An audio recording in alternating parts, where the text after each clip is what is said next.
Única ferrovia brasileira acima da linha do Equador, única ferrovia brasileira com bitola padrão para transporte de cargas e uma das últimas que operou trens de passageiros no país, a Estrada de Ferro do Amapá tem uma história quase desconhecida e que atualmente não está em sua melhor fase.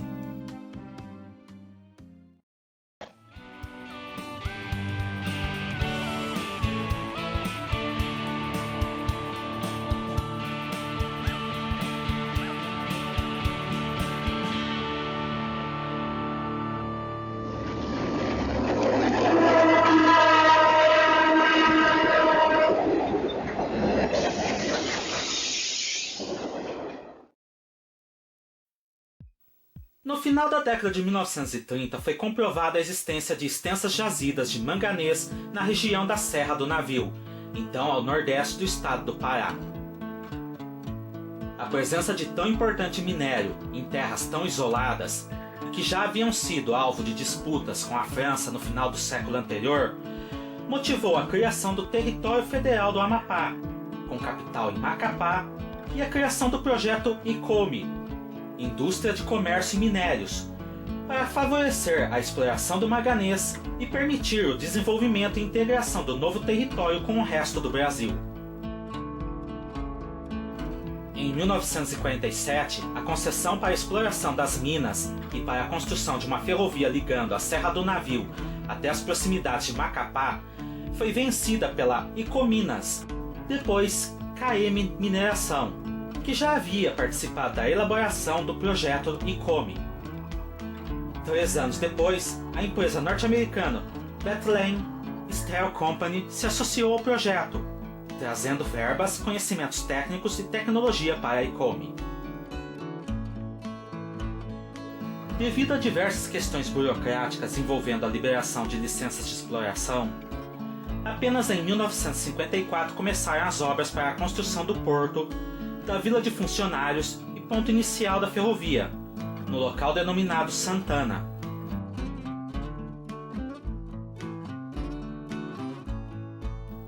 E 3 anos depois, em 10 de janeiro de 1957, com a presença do então presidente Juscelino Kubitschek, foi inaugurada a Estrada de Ferro do Amapá, com 194 quilômetros ligando Santana à Serra do Navio.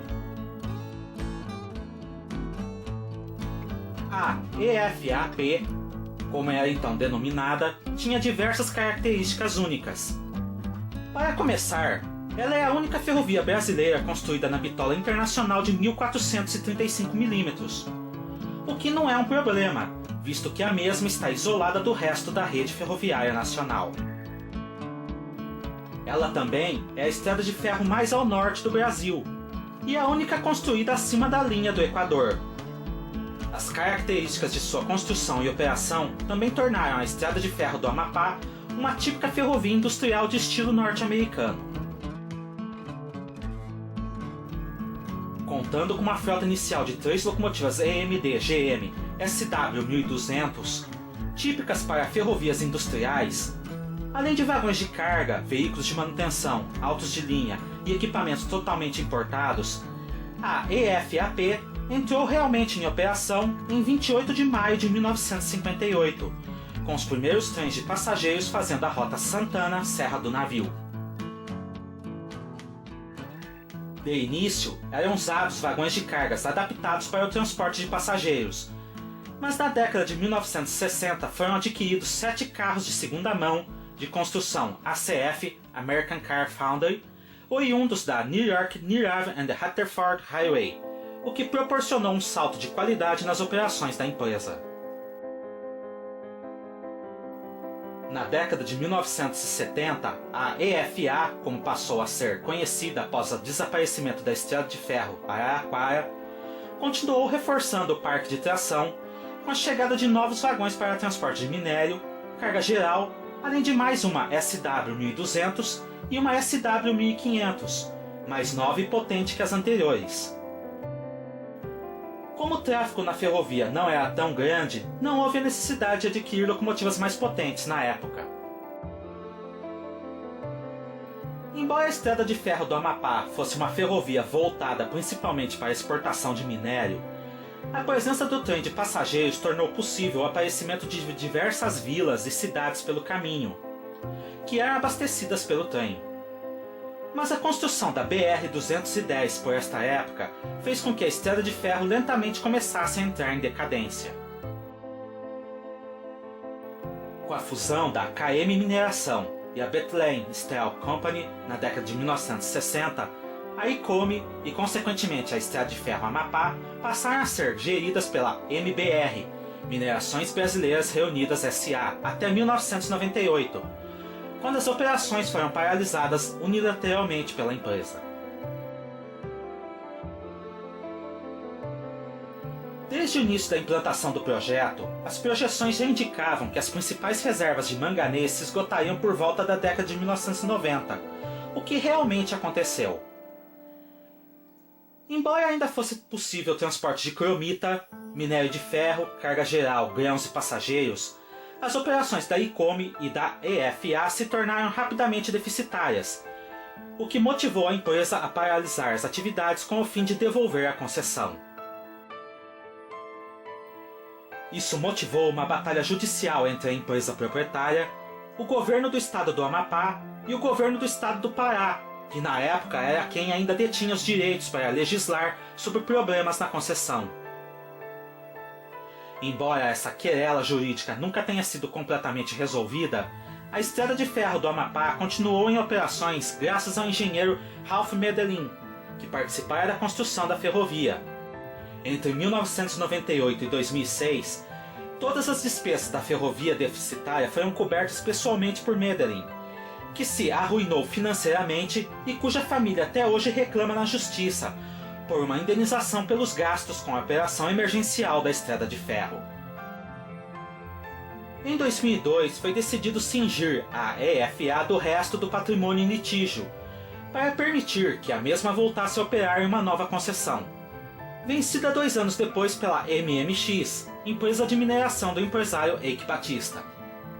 A nova concessionária assumiu as operações em 2006, com diversos compromissos de investimento, incluindo a reconstrução das linhas, a abertura de um novo ramal para a Pedra Branca do Amapari e a renovação do material rodante, em um montante de 900 milhões de reais a serem aplicados em 20 anos.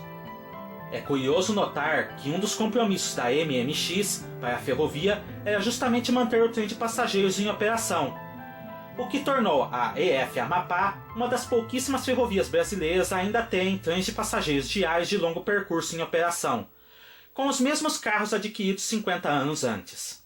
Andar no trem daquela empresa se tornou um tipo de meta para todos os ferrofãs brasileiros, embora pouquíssimos tenham conseguido devido à distância e dificuldades para chegar em Santana. A partir de 2006, inicia-se um período sombrio na história da EFA através da administração da MMX, devido principalmente à falta de dados. Informações conflitantes ora dizem que a nova concessionária realizou parte dos investimentos acordados, ora dizem que a ferrovia foi totalmente sucateada. O certo é que algumas dezenas de novos vagões para transporte de minérios e 8 locomotivas GE C-37 de segunda mão adquiridas nos Estados Unidos foram entregues para a Estrada de Ferro do Amapá. Essas GE C-37 foram as primeiras grandes locomotivas a rodarem por ali, substituindo as 5 antigas locomotivas SW, que passaram ao serviço de manobras e trens de passageiros. No entanto, o principal investimento não foi realizado, que era o ramal de 100 km para a Serra do Amapari, onde estavam as minas de ferro que a MMX pretendia explorar. A queda do preço mundial deste insumo e o prazo muito curto de concessão foram justificativas para a falta desses investimentos. Diante disso, a EFA se tornou cada vez mais deficitária.